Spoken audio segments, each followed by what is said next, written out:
Они играют с тремя опорами, на которых многими веками стоит религия ислам. И когда они начали играть этим, распространилось то, что видим сейчас. Из тех фактов, что происходит в наших городах Сирии и в других местах. Вчера один из мусульман взорвал себя в мечети, чтобы убить одного из хороших авлия Аллаха, известного ученого из числа мусульманских ученых.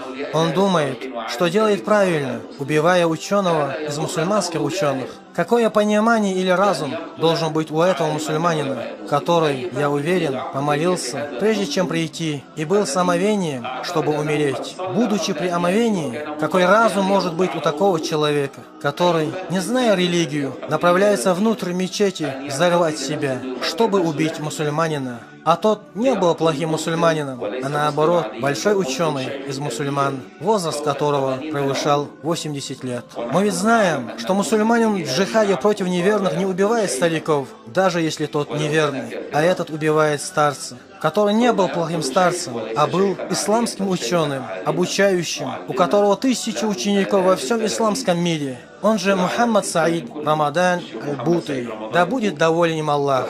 Какое понимание может быть у такого человека, что он пришел к такому? Поистине, они играют на трех опорах, на которых и стоит ислам. Черпание знаний у знающих. Тот не черпал знаний у знающих, он самоучка. Он понял религию в соответствии своим желанием, а не в соответствии желанием Аллаха. Синтаксис. Если ты попросишь его поговорить на арабском, ты увидишь, как он говорит неправильно. Его неправильное понимание арабского языка. Даже если он читает Коран, он делает паузы на каждом аяте не менее 10 раз. Он даже не знает арабского языка, чтобы понять текст на арабском. Хотя бы даже для понятия общего смысла текста. Тогда что он делает своим непродуктивным пониманием? Понимая в соответствии своим непродуктивным желанием, не приобретя знаний от знающего ученого.